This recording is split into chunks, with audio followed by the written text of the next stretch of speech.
The Master's Mysteries, Tales of Magical Mastery, Episode 17. Master Dao.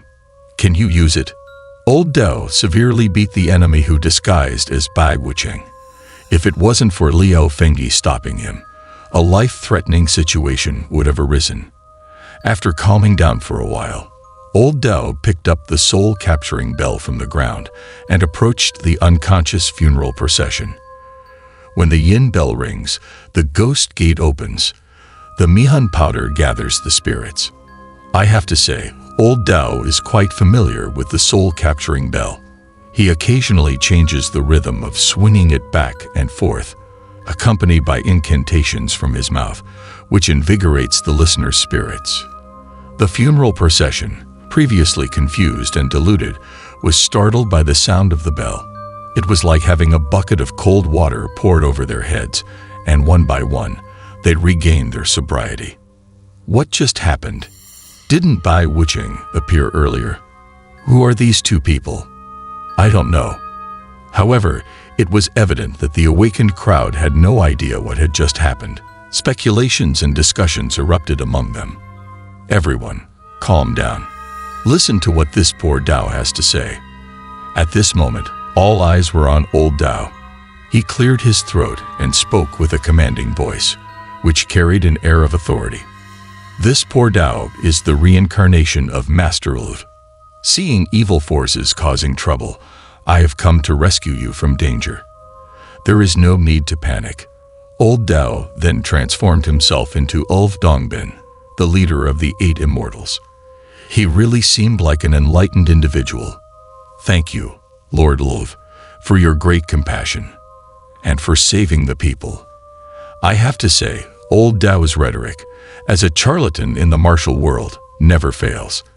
In an instant, the funeral procession fell to their knees again, paying respectful homage to Lord Ulv.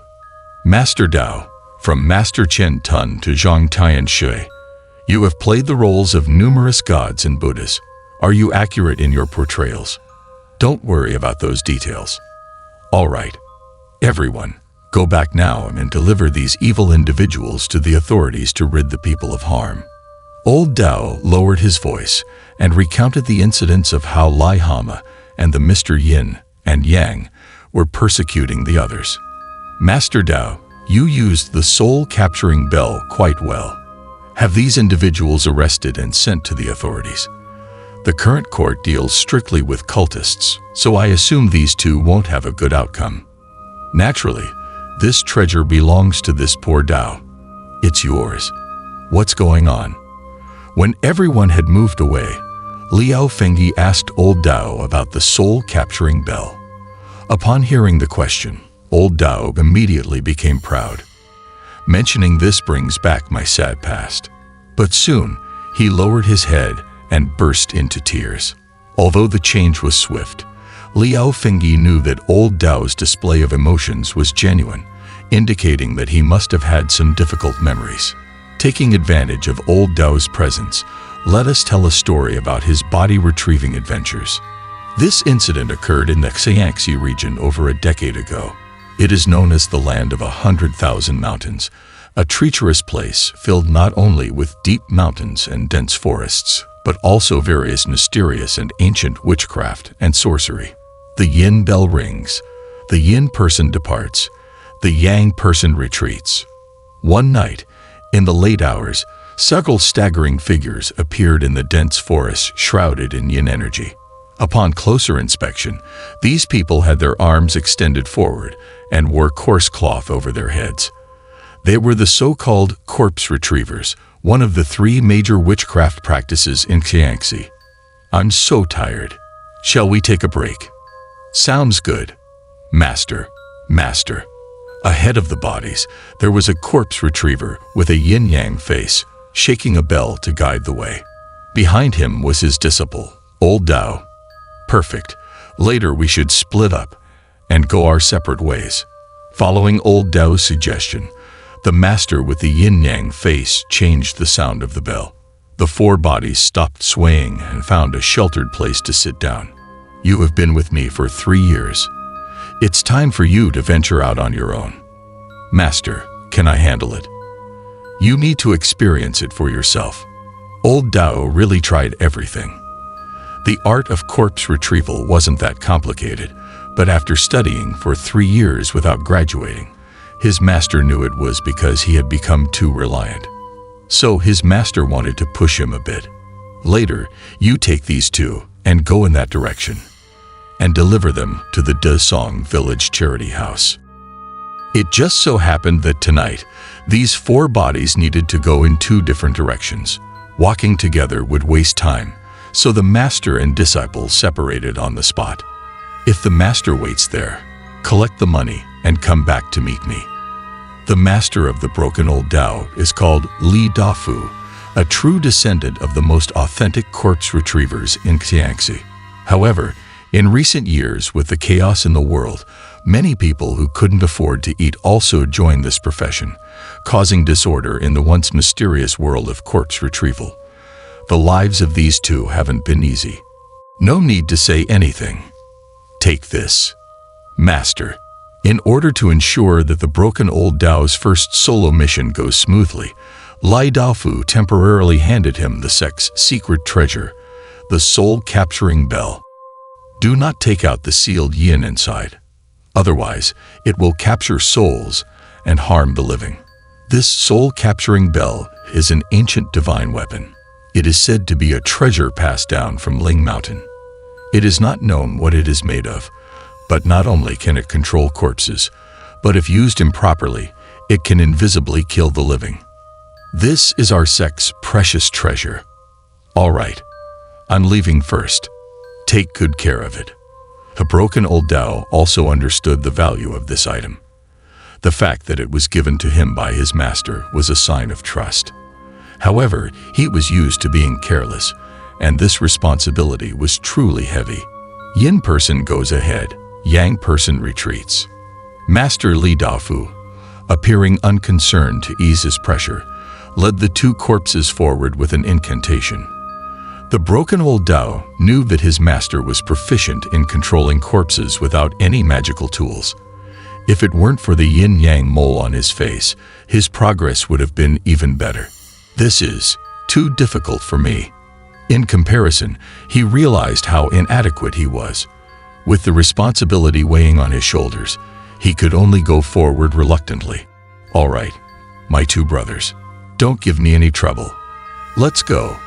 The broken old Dao watched as his master walked away, then steadied his mind and took out a hemp rope to connect himself to the 2 corpses. With his limited skills, he could only use this basic method of corpse manipulation. Give your brother some face, cooperate a bit. He really had his own way, engaging in a conversation with the 2 corpses as if they were responsive. Hey, is something bothering you? Huh. But no matter how many times he reminded them, when he took a step forward, the 2 corpses remained motionless, and instead, they'd made him stumble. He angrily turned back and scolded them. Ahem. Yin person goes ahead, the living person. No, I forgot to shake the way. No, Yang person retreats. But upon reconsideration, he realized it was his own mistake. So he quickly took out the soul-capturing bell and, following his master's teachings, exaggeratedly chanted the incantation. Of course, he hadn't been idle during these 3 years. Soon, the 2 corpses behind him started walking along with him. This made the broken old Dao gradually feel relieved. Yin person goes ahead, Yang person retreats. They had been walking for 2 more hours on this mountain path. By now, it was approaching dawn, the time known as the darkest hour of the night. The broken old Dao became even more nervous because if the bodies were exposed to daylight, everything would be ruined. It's getting bright. Come in quickly.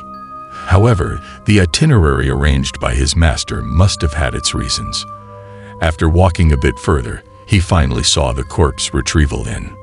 The innkeeper, Big Lumpy Joe, was standing at the door, greeting him. It's not necessary for me to stay. Today, it's just you alone, right? Master, it's a piece of cake. This corpse retrieval inn specifically serves corpse retrievers and corpses. Most employers are extremely ugly in appearance, and the broken old Tao had been here many times and was familiar with them. He followed the innkeeper inside. "This journey has made me so hungry. Would you like to rest or have something to eat? Stir-fry a couple of dishes and bring some wine." The broken old Tao was definitely someone who enjoyed spending money. He placed the bodies against the wall, and after hearing the innkeeper's question, he started thinking about satisfying his cravings. "Here, have a drink while I go prepare the dishes for you. Get some vegetable stir-fry, not just vegetarian dishes." But there were no good dishes in this inn, just fried eggs, peanuts, and beef jerky. As long as the customers were willing to spend money, Big Lumpy Joe would be happy. "Oh, another person is here." Just as the broken old Tao had finished his dish and was about to sit down and have a drink with him, he heard footsteps at the entrance. It turned out another corpse retriever had arrived at the inn. "I've already eaten on the way. I'll go tidy up the room for you." Big Lumpy Joe immediately went up to greet the newcomer. The broken old Tao, eating and drinking, glanced over and saw that the person was a one-eyed man who had brought 3 corpses, using the Chen Prefecture's method of suppressing corpses. Although this profession doesn't necessarily mean enemies, it also doesn't imply friendship. The broken old Tao ignored him and continued eating and drinking, but he always felt a pair of eyes staring at him. The broken old Tao turned his head and saw that it was indeed the one-eyed corpse retriever. When the broken old Tao looked at him, he tipped his hat as a polite greeting. Feeling a bit embarrassed, the broken old Tao forced a smile and returned the greeting. However, as he sat down to eat, he absent-mindedly placed the soul-capturing bell on the table. With outsiders in the inn, he realized he needed to keep this precious item safe. Any mishap would be disastrous. Because he had this precious item with him, the broken old Tao spent the whole day on edge, sleeping uneasily. He woke up in the late afternoon and, relieved that nothing had happened, felt a weight lifted from his heart. "Boss Joe, I'm leaving. Take care on the road." After hastily finishing his dinner, the broken old Tao bid farewell to Big Lumpy Joe. He shook the yin bell and hurriedly set off with the corpses. By this time, the one-eyed man had already left. Yin person moves forward, Yang person retreats. With only half a day's journey left to Song Village, the broken old Tao walked leisurely, no longer as anxious as yesterday. However, after walking on the mountain path for half an hour, he suddenly noticed a group of people ahead. At first, he thought he had encountered living people and was quite worried since living people tend to avoid corpse retrievers at night. But as he approached, he realized it was the one-eyed man who retrieves corpses. "Help! Help me!" The one-eyed man seemed to be in a strange state. He was trembling violently on the ground, his face pale, as if he were ill. When he saw the broken old Tao approaching, he called out for help. "Brother, what's wrong with you? Stop! Everyone, stop!" Despite his numerous flaws, the broken old Tao was a kind-hearted person. Seeing someone in need of help, he untied the hemp rope from his waist and walked up to the one-eyed man. "You're really thrifty. Probably ate something bad." The one-eyed man claimed that he never ate at inns to save money and had been on the road for 3 days and nights. It seemed he had eaten his stale rations to the point of causing stomach trouble. The broken old Tao genuinely felt sorry for the guy. "Let me help you up first." It was true that no one would choose this line of work unless they had no other option. The broken old Tao wanted to help the man up and give him the detoxifying pill his master had given him. "Brother, what are you doing?" Unexpectedly, as the broken old Tao bent down to assist the man suddenly grabbed him tightly. His grip was far stronger than that of a sick person. At that moment, the broken old Tao heard a gust of wind behind him, as if someone was standing right behind him. But there was nothing behind him except for the corpses. Startled, the broken old Tao quickly turned his head, but before he could see anything clearly, a large wooden club came crashing down. Before the broken old Tao could comprehend what was happening, he was struck hard on the head with the club. Everything went black, and he collapsed to the ground. He's so foolish. Boss, your move was impressive. Before losing consciousness, the broken old Dao overheard the conversation of two individuals. He realized that he had been deceived, but he couldn't understand what these people wanted. His pockets were cleaner than his face. As he tried to make sense of the situation, a strong dizziness overcame him. Unable to hold on any longer, his vision faded, and he passed out.